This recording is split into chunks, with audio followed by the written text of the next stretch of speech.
Yo,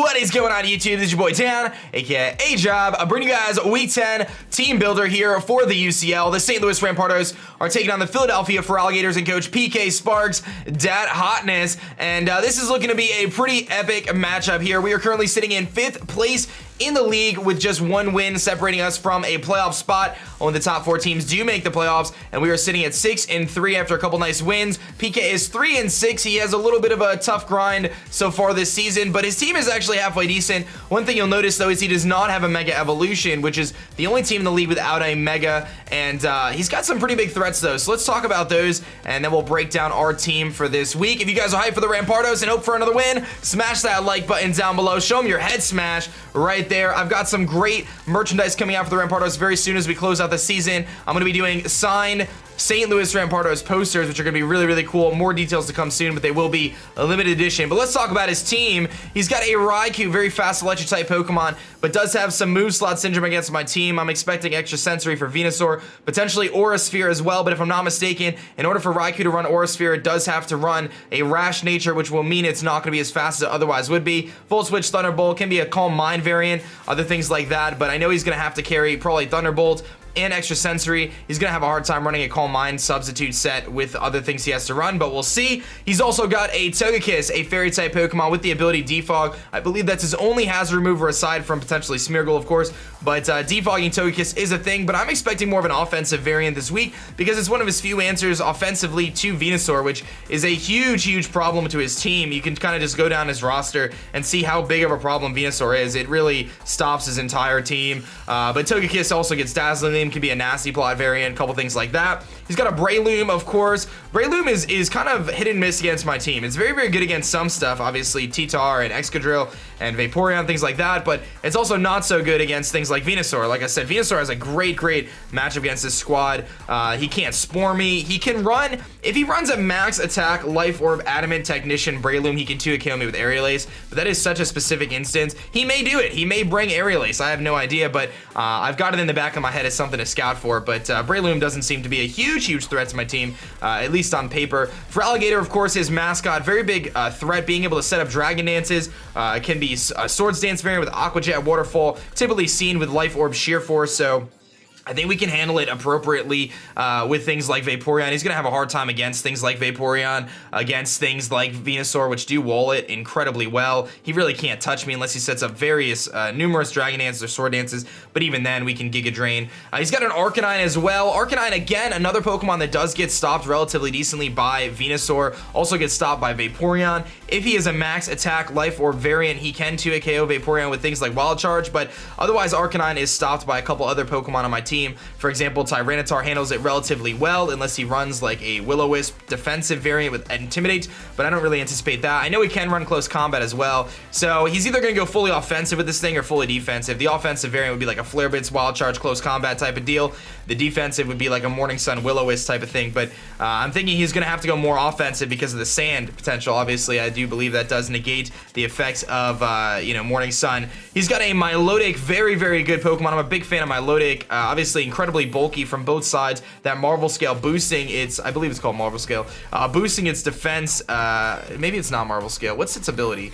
It's not the one that, no, Multi-Scale is Dragonite. Yeah, it is Marvel Scale. So Marvel Scale boosting its defenses and stuff like that, making it a bit tougher to take down if you do status it, but I think we have the appropriate things to handle it. He's got a Bronzong, which is a Pokemon that my team desperately needs. Like, I feel like if my team had Bronzong instead of maybe Braviary or Cofagrigus, my team would be like 5 times better, but unfortunately he was able to draft it right before I did. This was going to be my first pick overall in RU, but he was able to snag it. Very good Stealth Rock setter. Obviously can run Levitate or Heat Proof, but we do have our Excadrill, which of course gets that Mold Breaker, which might make that a moot point. Trevenant, which I know he was trying to swap me Trevenant for Cofagrigus earlier this season, and I had none of that. No interest in Trevenant. It's a cool Pokemon. I love Trevenant's design, and I love what it does, but it's not very effective. You can run the Harvest set, but it has a hard time. It can't take knockoffs and things like that. It's very slow. It does hit okay, 110 base attack stat, but unless you're running Wood Hammer with a band, and it's not going to do too much, so I have a lot of responses to that. Scrafty is something I'm actually a little bit scared about. He can run like a bulk up variant with max special defense, and that could end up being relatively problematic for my team. So Super Chicken 100, if you're watching this, I can't accept your challenge on Showdown right now because I'm recording. So Scrafty here is very, very effective. It can be a, he could run like a bulk up variant with like knockoff and like drain punch. But then he would run into some coverage options against other things, so he might run a Dragon Dance variant, things like that, but I did prepare a decent amount for Scrafty because I think it's a very likely bring. He's got that Smeargle if he wants to go a different route this week and kind of mix things up. He could run like a Sticky Web Smeargle set, run some Hazard stacking. Of course, I'm prepared with Rapid Spin for that, but nevertheless, he could run Spore, things like that. But again, Venusaur does take that on. He could try for Dark Void, but I've got some tricks up my sleeve to handle Smeargle. Roselia is his second to last Pokemon, of course. Physically defensive often, or defensive, specially defensive. Eviolite can set up T-Spikes and stuff, but Roselia really doesn't match up very well against my team, especially with me having a Mega Venusaur. Again, Mega Venusaur handles so much of his team, and last but not least, he's got a Perugly, which typically is seen as like a Life Orb, Fake Out U-Turn kind of variant. Doesn't really do too much other than that. It's got a good speed stat at 112, but relatively weak otherwise. So, in terms of what I'm expecting to bring, I fully expect the Togekiss and the Raikou. I think those Pokemon are very likely. I think he's probably going to bring the Arcanine as well. I think it matches up decently against some of my Pokemon. Scrafty, I think, is very likely as well. And then I think you're going to see something like Milotic or Gator, maybe even Bronzong. I think Bronzong could make an appearance here. But I would say the things I'm most concerned about are probably that Scrafty, some of his setup sweepers like Gator and stuff like that. But he may be discouraged from trying to bring too many setup sweepers because of the threat of Ditto, which is why I have it on the squad, of course. So let's talk a little bit about our team because I'm very excited about the squad we're bringing. I'm going to tell you guys the order in which I built it. Of course, as I said, first thing I noticed about his team is he has very few answers to Venusaur. And those answers are Extra Sensory on Raikou, Air Slash on Togekiss. He could run a Technician, Life Orb, Breloom, like I mentioned. He could try to go an all-out offensive, Arcanine, things like that. But realistically, this Venusaur should be able to handle his team very effectively, and my team is based around keeping this thing alive. So we got a bold nature. We've got a very specific EV spread here. I'm going to kind of explain. Max HP, obviously, for bulk. We've got 12 special attack on there, and that's going to allow us to about 95% of the time break a potential substitute from max HP, max special defense Scrafty with Sludge Bomb. I know it's a very unique instance, but that little bit of special attack could matter because if he sets up a substitute and runs like a bulk up variant of Scrafty, I could have a hard time handling it. But otherwise there, we've got the Giga Drain, hits a lot of things. Knockoff is there for things like Roselia, for things like Trevenant, for things like Bronzong to reduce their longevity, and also if I'm forcing a switch, I can get rid of a leftovers on something like an Arcanine or whatever it may be, so that could prove to be pretty useful. We've got a tiny bit of speed on there as well. The speed is specifically put on there. We've got, what do we got? 28 speed EVs, which is going to allow us to outspeed a non-invested Togekiss if he decides to go defensive Togekiss or bulky Kiss, and if he wants to go with a Milotic this week, we will outspeed pretty much any variant of Milotic unless he decides to speed creep us, but I went a few points above that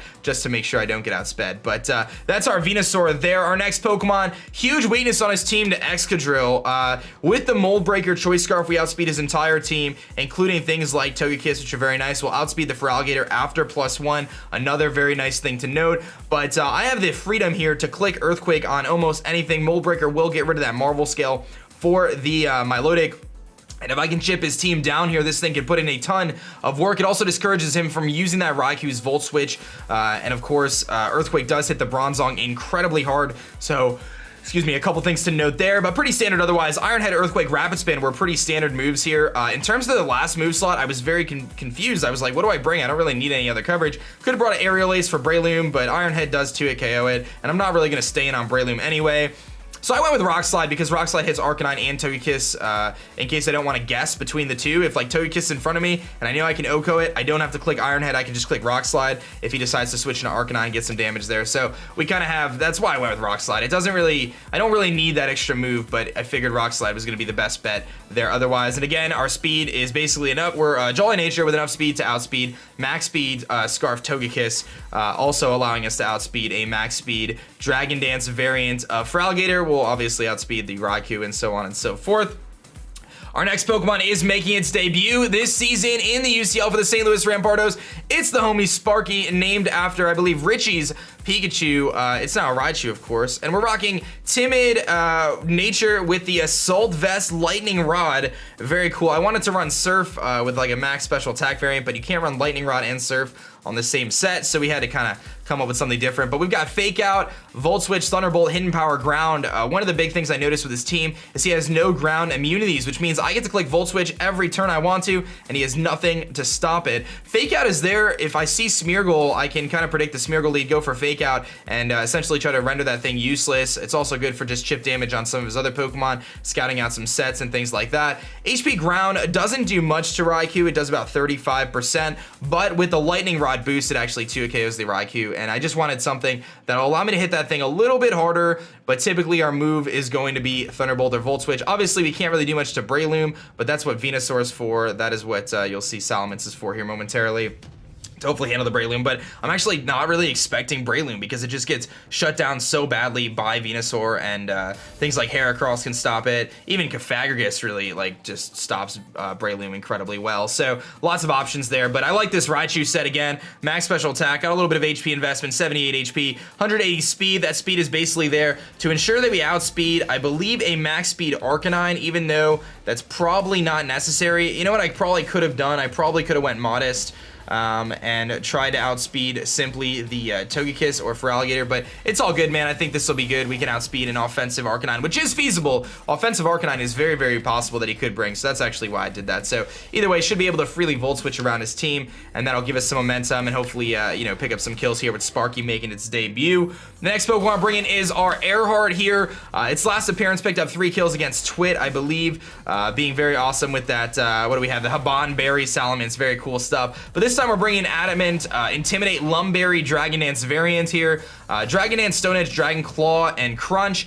Weird coverage, but Iron Tail is very inaccurate, so Stone Edge is actually better because it hits Arcanine and Togekiss, so it's a better move. I can't run Outrage because of Togekiss and Bronzong, so I gotta run Dragon Claw, which after +1 does 2 KO Milotic. It's very tough. This Salamence I'm kind of like, I have mixed feelings about because it could end up being totally amazing and sweeping his team, or it might not really do a whole lot, but at the very least it does provide me a second check to that Breloom, so I can Dragon Claw that thing, which is relatively weak. We can hit the Bronzong incredibly hard with Crunch, especially after Dragon Dance. We have a couple things we can set up on. We can set up on a Raikou if he's not an HP Ice variant. We can set up on Breloom, because we obviously have the Lumberry. We can, if he doesn't have, I don't think it gets Ice Punch. If it does, I'll keep an eye out there. We can't set up on Gator. We can set up on Arcanine though, because Arcanine Wild Charge, Close Combat, Flare Blitz, like I said, isn't really going to do much to us, and I can get that Dragon Dance off and then Stone Edge. Milotic very well could carry Ice Beam, and then some of his lower tier mons I should be able to set up on. I have this thing here specifically, you know, with the Intimidate for things like Scrafty, things like Breloom. He's meant to be offensive. Like, this is definitely a Dragon Dance sweeping Salamence, but I did want to have a little bit of utility there with its Intimidate and a little bit of bulk. We've got about 54 HP EVs, so we're a little bulky, not a ton, just a tiny bit of investment, but that just gives us a slight kind of backup plan if things go awry or that Breloom or Scrafty proved to be a little bit more problematic than maybe I anticipated. But that's pretty straightforward there. We've got our Tyranitar coming in again, which has been actually pretty useful the last couple weeks. Sandstream, Choppleberry, Adamant, so max HP, max attack with Stealth Rock, Stone Edge, Crunch, and T-Wave. Now, obviously, there's some things I can't touch. I can't really touch Scrafty or Breloom with this thing. I can paralyze them on the Switch, though, which is nice, but this thing's primary purpose is indeed to set up those Stealth Rocks. I'm not gonna lie to you guys. I wasn't gonna bring T-Tar, and that's where I said that Bronzong would come in so much handy to my team if I had it. Unfortunately, I have to bring rocks on either T-Tar or Excadrill if I want to bring them, and this week I had to bring them on T-Tar because Excadrill was, I wanted it to be Scarf, so that was kind of the only options I really had. But either way, this thing could pick up some surprising kills, and that's what I'm hoping for. We've got the Choppleberry there, which could pick up a surprising kill against a Raikou using Aura Sphere. I could hit him with a Stone Edge. It could pick up a surprising kill against a Togekiss trying to use Aura Sphere instead of Dazzling Gleam. I could Stone Edge that. Same kind of thing goes for Arcanine with Close Combat. I can potentially eat the close combat with my Chople Berry, fire off a Stone Edge, and knock it out. So a couple different options there, and that's specifically why I do have the Chople Berry there, because I'm hoping it'll pick up a surprise kill and hopefully kind of clear the way for some of the other Pokemon. But getting at those Stealth Rocks is very important, specifically for that Arcanine and the Togekiss, which could be a tough matchup for me. And last but not least, I really like Vaporeon, if you can't tell. It hasn't done much this season, but it tends to bring the mold of the team together and bring it to full fruition. So this is a pretty much a 204 invested HP, max defense, a little bit of special defense to kind of make it mixed bulk. Similar to my Venusaur, I like to run mixed bulky walls, but Wish, Roar, Skull, Toxic. I really want to Protect on here. I really wanted Heal Bell on here. 4 move slot syndrome. Nothing I can do about it. I had Protect. I switched it to Roar prior to filming the pregame and prior to the match, obviously, which hasn't happened yet.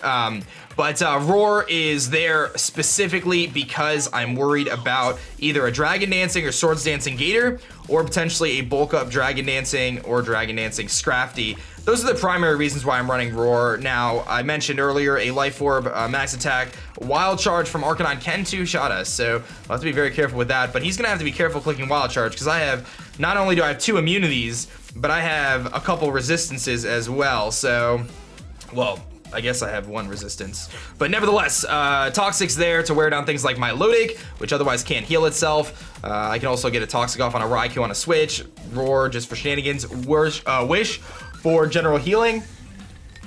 Hoping to keep some longevity for my Venusaur, but this is a bit of a tough prep for me. I feel like we have a lot of really good matchups, like the Venusaur, the Excadrill, the Raichu, all match up really well. Venusaur does okay against some of his team, but it's really going to depend on what squad he brings. Like, I know that Togekiss and Raikou are coming, as I mentioned before.